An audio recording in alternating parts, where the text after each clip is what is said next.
माता दी दोस्तों, इस साल नवरात्रे का शुभारंभ कल रविवार 15 अक्टूबर को हो रहा है।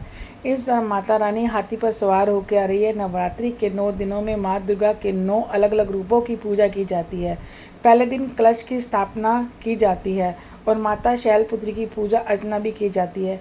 तो आज हम सुनेंगे प्रदीप मिश्रा महाराज जी से कि कलश की स्थापना करते समय हमसे कोई गलती तो नहीं हो रही। तो ये सुनिए उनके वचन। बहुत बहुत भगवान ने कृपा करी है जो आप पहले दिन ही कलश स्थापना होती और पहले दिन ही आपको ये ज्ञान हो जाए कि बच्चे पूछें कि कलश क्यों रखा जाता है, कलश के ऊपर आम के पत्ते क्यों लगाए जाते हैं, कलश के ऊपर नारियल क्यों रखा जाता है, कलश के ऊपर 9 बार मोली क्यों बांधी जाती है, मोली मतलब लच्छा नाड़ा 9 बार क्यों लपेटा जाता है नारियल के ऊपर, कलश के ऊपर जब रखते हैं।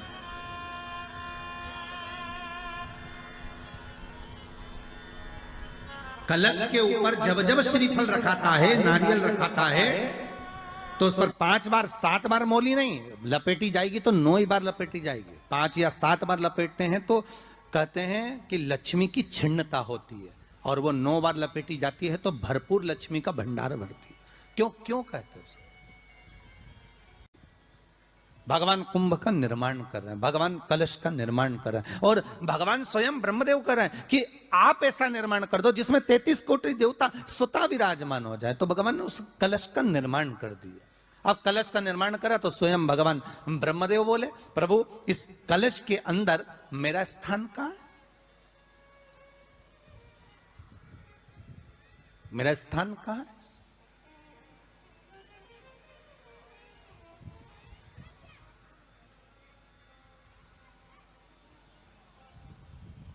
बहुत ध्यान देना महाराज, कलश का जो मुख होता है उस मुख पर भगवान विष्णु का स्थान होता है। किसका स्थान है? भगवान विष्णु का। थोड़ा सा नीचे आओगे, जहां से कलश का मुख दबा हुआ होता है वह जगह भगवान स्वयं शिव की होती है। किसकी जगह है? भगवान शंकर की। कलश का अग्रभाग, नीचे का भाग जहां से फैला हुआ होता है वहां ब्रह्मा का आधिपत्य स्थापित होता है। फिर कलश का जो नीचे का भाग होता है वो भगवान शिव और शक्ति का स्थान होता है।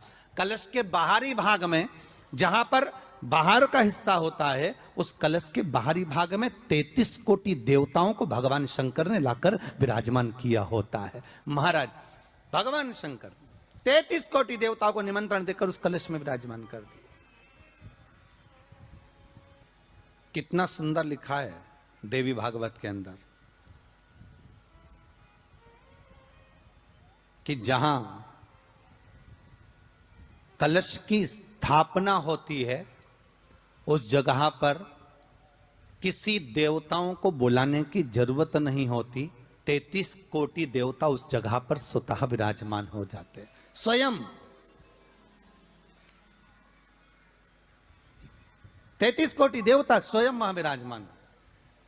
तो कलश स्थापित करते समय आप भी कोई गलती ना करें, क्योंकि देवी 9 दिनों के लिए हमारे घर में वास करती थी। उनका कलश स्थापित आप पूरे विधि विधान से कीजिए। और अगर आपको मेरी वीडियो अच्छी लगे तो लाइक, कमेंट और सब्सक्राइब कीजिए। धन्यवाद। जय माता दी।